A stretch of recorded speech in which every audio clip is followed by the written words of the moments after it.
Are the 76ers true title contenders?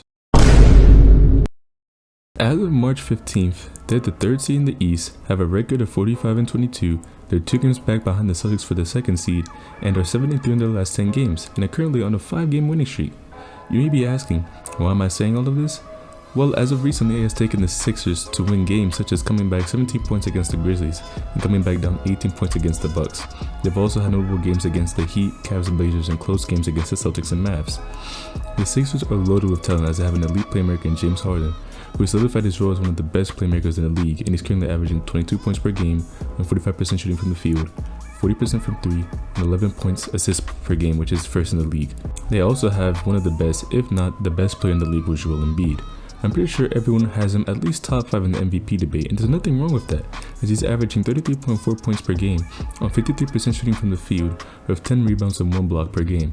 You also have guys like Tyrese Maxey, PJ Tucker, and Tobias Harris who come most of the offense and have great defenders in Jalen McDaniels and Georges Niang. So why don't people usually consider them serious? Well, critics like to point to Doc Rivers. Doc Rivers is the current coach of the Sixers, and if you're not an NBA fan, he's pretty much the Loki of the NBA in the aspect of that his plans always fail miserably. He has blown 3 3-1 leads in the playoffs and hasn't advanced to the conference finals since 2010, and also faced scrutiny for not being able to in 2021 when they were the favorite to win against the Hawks. Most of that isn't even his fault, as you know that Ben Simmons literally played like garbage and was a liability, so I'm giving him a pass here. The second reason why people don't like to consider him serious is based on Joel Embiid's health. Embiid is one of the most injury-prone players and hasn't been healthy in the playoffs his entire career. His rookie year wasn't even his first year, as he got injured during college.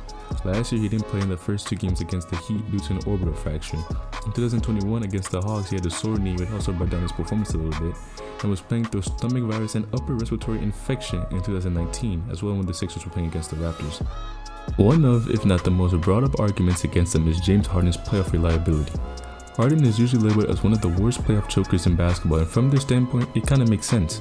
In an elimination game in 2017, he only scored 11 points versus a Kawhi-less Spurs, and the following year, he contributed to one of the worst shooting droughts in NBA history, when he and his team missed 27 straight threes. And then, the following year, he was unable to lead his team against the KD-less Warriors teams in games 5 and 6 in 2019. And while these are very unfortunate circumstances for him, given the right pieces, I believe James Harden can be elevated to a certain point to impact his team way better than his Houston days, and Philly shows that. His true shooting percentage is 62%, his assists per 40 minutes is 11.7, his assist percentage is 44.6%, which is his 3rd highest, and has averaged 23 points and 13 assists in his last 5 games, which is why the Sixers are on such a great tear right now. They are definitely where they want to be and are getting hot towards the end of the season, which is expected of all true title contenders. Even with all of this I just talked about, do y'all believe Philly is a true title contender? Let me know in the comments down below, and before the video ends I want to thank everybody for the immense support on the Lakers video.